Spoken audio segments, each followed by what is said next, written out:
And this is my series By the Book, where I take a look at how movie adaptations change book characters and then draw them exactly as they were originally described. And in today's episode, we're going to be talking about Bridgerton. This Netflix adaptation has been a smash hit and I think has far outshone the popularity of the original book series it was based on. So I was really curious to see the origin of this TV series, and I selected Romancing Mr. Bridgerton as the book that I would read. So the first step of these episodes is always to read the entire book and tab every time there is a character description so that we can compile them and create an illustration that is really accurate to the book. I tried to really get in the mindset of this Regency era romance by putting on my frilliest dress, getting outside with a picnic blanket and eating strawberries, and I do think it really worked. So now that I've got my mindset right and I've read the entire book, it's time to draw our first character. I would not be angry if you found me to be a lost cause. You must not say such things. You are Penelope Featherington, do not forget that. Our first character is going to be Penelope Featherington. She's the primary character in book 4, which is the one I read for this video.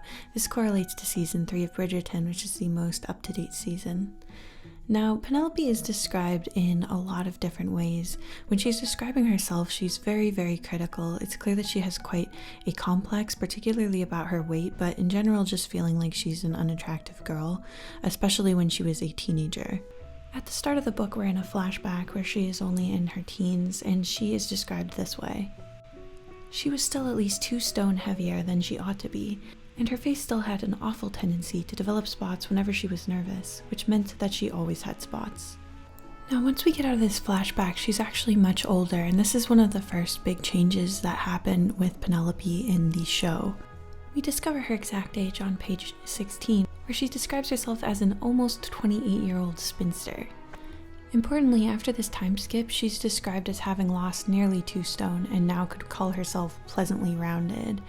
Now, they make it clear that she's not like skinny or even slim enough to be the womanly ideal that ruled the day. And important to note, during the Regency period, it was not exactly like a supermodel, super skinny kind of era. It was considered kind of pleasant for a woman to have a little bit of body fat because it implied that she didn't have to work and could have enough food. It was sort of a symbol of wealth. So when we're talking about her establishing herself as heavier than that ideal, I think it's safe to say that we should have her have a very soft and curvy kind of body, but definitely leaving room for her to have lost 2 stone, which is about 28 pounds. So I tried to match that body type as best as I could picture it, and I also used a lot of color inspiration for her skin from these 2 passages here. Eloise smiled at her friend, whose complexion turned the loveliest peaches and cream when she wore cooler hues. Also from Colin's perspective. Her skin was quite lovely, that perfect peaches and cream complexion that ladies were always slathering their faces with arsenic to achieve. There's a lot of discussion about her undertone and how poorly it works with warm colors and how nice it looks with colors like green. The dress I'm drawing her in is the one described on page 400. She stood smoothing out the fine silks of her skirts. She'd chosen a dress of her favorite color, sage green, in the hopes that it might lend her courage. I color picked directly from a photo of some sage, and I tried to add a little shine to the folds of her skirts so that it would look more like silk. I modeled her gown after a couple different Regency gowns that I was able to find online. Overwhelmingly, the Empire waistline was the most popular at this time, so I made sure that the waistline was right under the chest rather than at the natural waist. She's described as having brown eyes and brown hair with a tinge of red, likely an auburn. And her eyes are described as quite large with flecks of gold near the pupil and a wide, full mouth. I also gave her a birthmark near her earlobe, as described by Colin, and pinned up her hair in the typical Regency style, if a little looser, since it's described as being pinned loosely a couple times in the book. Now, as for the adaptation, I honestly think this actress was a really good pick for Penelope. She does have blue eyes, and they're definitely making her hair a much redder, oranger type color, rather than the brown with red highlights that is described in the book. But I think she has both the softness overall as well as the large eyes and full mouth that are described in the book, and I think that that makes her feel like Penelope. I think they are getting a little loosey-goosey with the era when it comes to like the fabrics of the clothes and her hair, But truthfully, I do think that the biggest problem with Penelope in the TV show versus the book has nothing to do with how she looks and more to do with what they did with her character. The Penelope of the books is in kind of an interesting spot when the book starts. After the flashback, it's clear that she's been given up on and has given up on the marriage market because she's like 28 years old, and her mom has basically decided like, well, she's just going to be a spinster, so she stops forcing her fashion sense onto her daughter, and Penelope essentially experiences some freedom. She feels free to like eat the yummy snacks at the balls and dress however she wants to, and it's through that freedom that she kind of becomes more noticed by Colin, rather than in the show where she has a very deliberate makeover, like a glow up, where she picks different dresses and does her hair differently, and it's specifically because she wants to move out of her mother's house and find a husband. And I kind of prefer in the book where it's like once she finally stopped worrying about appealing to everybody or the marriage market, and she finally was able to just relax and be herself, that's where her beauty sort of came about. I also feel that at least in this point of the show, she has significantly less of a scaffolding of female friendships and mentorships than she does in the book, but we're going to get more into that later in the video. Is that our brother? Colin? Colin Bridgerton is the love interest of this book and this season. In the book, he is initially described in the teenager flashback as being someone sort of amicable. Penelope falls in love with him because her bonnet flies off and knocks him off his horse, and instead of getting angry or embarrassed, he just starts laughing, which immediately makes her fall in love with him.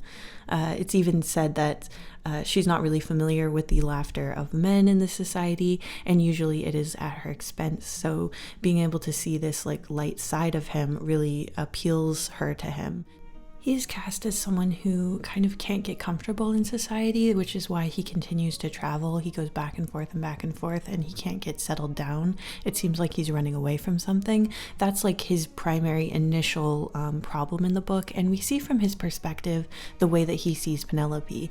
It's clear for a large portion of the book that he really doesn't see her as a romantic interest to him. She is somebody that he's becoming more friendly with and hanging out with more, and it's only through that familiarity and the more time that they're spending together that he starts to see her in a different light. Interestingly, even though the Bridgerton series of novels are directed towards women, there is considerably more discussion about how Penelope looks versus Colin, and I think that that's actually not that uncommon. But we do get a pretty clear description of him early on in the book when he is described with his brothers like this.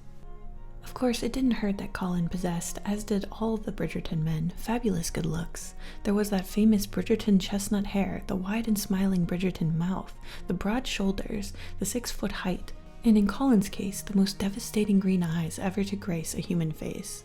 This description totally reminded me of the I'm looking for a man in finance like meme song. But I'm getting off topic now. We get a couple little lines about his age. Besides, Portia continued blithely, he's 33. And it seems he shows his age mainly around his eyes. We get a couple lines about his eyes crinkling at the corners. The feature that is most talked about is definitely his green eyes, drizzle that clung to his obscenely long eyelashes, framing eyes of such perfect green. Of course, you know I had to color sample actual chestnuts for his chestnut hair. It's becoming kind of a meme of the By the Book series at this point. So his green eyes are definitely his most distinctive and important trait, but it is also followed up by the close second of his lopsided grin. He's described as having a crooked or lopsided grin so often that I actually ran out of sticky notes and stopped having it. As for his clothes, we get very little specific information. Sometimes they refer to him having like breeches or a waistcoat on. He specifically mentioned tying his cravat, so we will add that. But in general, there wasn't a lot of descriptors, especially around like the fabrics or the colors. So I generally just built his outfit based on fashion plates I was able to find of clothes in the Regency era. I particularly wanted to include these interesting stand-up collars that go kind of past the jaw. I think it cuts a really interesting silhouette and it looks very distinctive of that era, so I wanted to include it. The Colin I pictured when I was reading the book was not really represented in the show, but I think that is a common issue with romance books that are kind of vague about handsomeness and that sort of thing. I do think that the actor they selected has one of the worst cases of iPhone face that I have ever come across. I'm not sure what it is, if he's had like filler or something, or it's just the fact that his resting face appears to be like mewing, but he just doesn't look like he belongs in the era. Honestly, I could forgive all of that if they just gave this man some green contact lenses. I mean, his eyes being like shockingly beautiful is mentioned so much in the book and even alluded to in the show. I think with some clear or brown mascara and some convincing green contact lenses, we would understand Penelope's infatuation a lot more as an audience member. Though I am glad that so far in the show we haven't seen his temper, which in the book is actually like a huge red flag, and he ends up literally bruising her arm from grabbing her so hard. It's honestly pretty disturbing, especially with all the emphasis on how out of the blue it seems to Penelope and how unlikely it would be that people who knew Colin would believe that he would have a temper, and considering that the thing that made her fall in love with him was that he seemed to have a good nature and be able to laugh at himself. Who needs fresh air when there is fresh gossip? Now, Lady Danbury ended up being one of my favorite characters in the book, and when I had just read the book and I hadn't seen the show yet, I didn't know that she was one of the characters that they changed the race of in the casting. Now, Bridgerton became kind of famous because they decided to do, not exactly race blind, but they decided to switch up the typical Regency romance type story by not making it a completely white cast, which I actually think is a great idea. I specifically selected this era of Bridgerton because I didn't want to take the other couples and like essentially this video just like sucking the diversity out of them, because that diversity did not exist in the books. I did not realize though that I'd be doing exactly that with Lady Danbury. She is supposed to be white in the books, I'm pretty sure, but there's a caveat because they never actually describe her skin tone at all. The only thing that's described in like clear detail about her coloring is that she has gray hair and pale blue eyes, which doesn't necessarily mean that she's a white character. So after I did watch the show, I decided to go back and try to design her again. I really like Lady Danbury, as I've said, but she is mostly just described as an old lady throughout. The thing I like about her is in the book she has a lot of personality, and she ends up being kind of a critical character to Penelope and her development. Her role as a mentor is kind of given to Colin in the show, and I actually really hate that.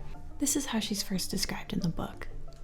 Penelope looked over her shoulder to see the infamous Lady Danbury pushing her way through the crowd, wincing when her ever-present cane landed on the foot of some hapless young lady. She's also described as an elderly lady shortly after, and it's clear that she's supposed to be quite old, like really, really old. She is described as being covered in wrinkles, and it's described how her expressions change the wrinkles on her face, but I believe she's supposed to be like nearing the end of her life. That's the way she's talking about it anyway in the book, like she has very little time left. I think that the mentorship that she provides Penelope in the book is actually really sweet, and it actually pairs really well with the overall like curve of how Penelope feels about herself and her role in society. Penelope, like I said at the start, she kind of gets her moment to shine because she is completely considering herself a spinster, and she is basically like slipped the leash of society. She's not really worried about it anymore. Like she thinks it's over, that whole ordeal is done, and she didn't get picked, and that's fine. Lady Danbury is on the other side of that, where she's kind of out of a lot of this stuff because like all her kids have grown up. She's very, very old at this point. She's already married off all her kids. Like there's not much left for her to do as a woman in this society, and I think that her taking on Penelope as like her final project to try to help her as a fellow outcast, I think is incredibly sweet. I looked up imagery of elderly women in the Regency era, and they were almost always painted with this like lacy bonnet head covering over their hair, usually descending down into sort of like this frill around their neck. So I gave Lady Danbury that. I wanted to make her look more wrinkled and craggly than she does in the show. I think the actress they selected really carries her quirkiness, though she definitely is a little less like violent and insane than the Lady Danbury in the books, who's like always hitting people with her canes, and she's actually the one who starts this competition offering money for anyone who unmasks Lady Whistledown, basically just because she's bored. Like she's a force of nature in the books, and I totally love her. But I do think that the actress is a little too like pretty and young for the this role. I really do think it's important that when we cast old characters, especially old women, that we allow them to actually look like wrinkled and properly old, especially if their outcast or forgotten status is because of their age. Honestly, again though, I think that the changes to her appearance are much less significant than the changes in her role in the season, where I really do wish that she was allowed to stay as Penelope's kind of inspiration and guiding light in the show as well. So here are Penelope, Colin, and Lady Danbury based only on their book descriptions. I hope you guys enjoyed this video. If you have any ideas for other books I should cover in this series, please let me know, and I'll see you guys in the next one. There's a lizard. Okay. Thank you so much to my wonderful patrons, including Viette, Lil Bunny Baby, Raccoon Jam, The Aidenverse, Scott Wilson, Grexius, Olia, Brandon Stark, CB, Lucy Amajiki, Liv, Salty Jackrabbit, Ravenscrow, Saucelot, Teehole Music, Jabber Dabber Doo, Kadaria, Deadly Nightshade Art, Astral Fox Art, The Expressive Poker Face, Tsubaki, Cutie Pie, Ice Cream Pal, Cola, JJ Jade, and of course, Lib.